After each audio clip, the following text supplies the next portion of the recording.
got airlines in focus with American and Southwest reporting results over the past 18 hours. We've now gotten earnings from all four of the major carriers. Joining us now, we've got Sean Cudahy, senior aviation reporter at The Point Sky, to take a closer look at the airline. Sean, thank you so much for joining us. I'm going to quickly catch some of our audience up on some of the results. Southwest reported a loss, 13 cents a share on an adjusted basis. That did actually beat expectations. Street was expecting a wider loss for Southwest. Revenue topped $6.4 billion for Southwest. On American, in terms of their numbers, they reported a loss of 59 cents a share on an adjusted basis. Revenue topped $12.5 billion. That was a little lighter than expected, but both did something that Delta did. The guidance is gone. And that was one of the things that we thought might start happening with some companies. So big picture, what's your take on how much of that is a demand-driven drawback of guidance, or how much is this about expectations for weakening economic conditions? Yeah, I think it's really that word uncertainty that you mentioned just a second ago. I think it's, airlines over the last couple of months, they had gone into the year pretty bullish on where the demand environment was. And you've really seen a softening of that demand, particularly on the domestic front over the last several weeks, the last 2 months or so. American and Southwest, both airlines that are very heavily reliant on, they have these robust domestic networks here in the U.S. American obviously has their international portfolio as well, but heavily domestic compared to Delta and United, which, you saw better results during the first quarter. You definitely saw better results. And then what I thought was interesting with United is they gave, I call it a scenario for the best of times and the worst of times, call it back to a classic book. With your, one of the things that stood out to me, they pointed out capacity was lower for American. They have, as you know, been trying to build back their corporate travel after that failed strategy they had last year. What are you paying attention to when it comes to what the demand picture looks like for all the airlines?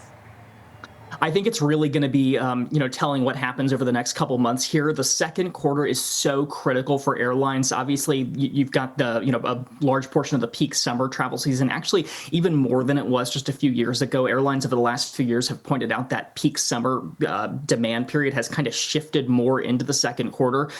So, how airlines fare between now and the end of June is really going to be critical to kind of those year-end results. One of the things that I've heard from a number of airlines now is that while they have seen a drop-off, kind of a softening in domestic demand, a couple carriers have noted that, there's been some stability over the last 6 weeks or so. So I think airlines are really hoping, you saw United kind of lay out two scenarios to your point. I think airlines are really hoping, that at worst, that things kind of stay stable where they are right now as opposed to getting worse.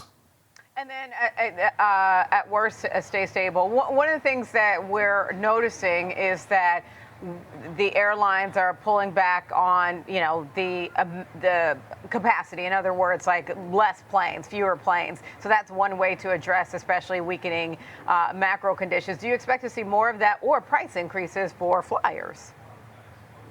Yeah, I think certainly on the capacity, you're seeing some carriers reduce flights during those off-peak hours, off-peak days, even in some cases, Tuesdays, Wednesdays, when the demand tends to be lower, particularly in an environment where business travel isn't growing at the pace we were seeing even, 4 or 5 months ago.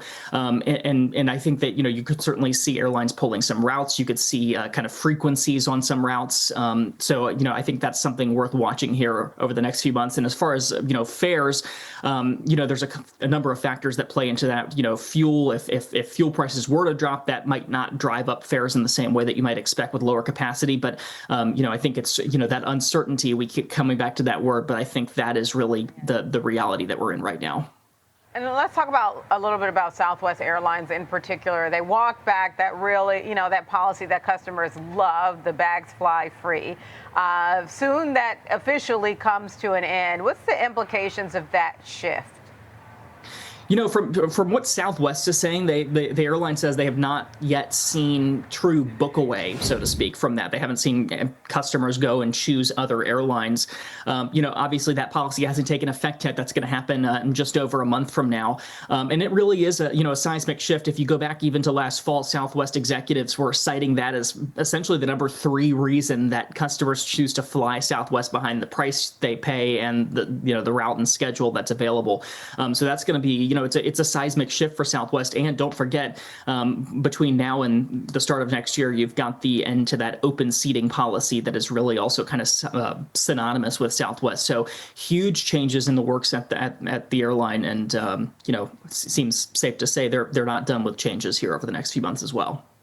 That part I don't mind, having assigned seats. The bags fly free. I know that one will be missed by some customers. All right, Sean, thank you so much for your insight on the state of the airlines after the latest numbers. We've got a trend happening here, pulling guidance. Sean Cudahy, senior aviation reporter at The Point Sky.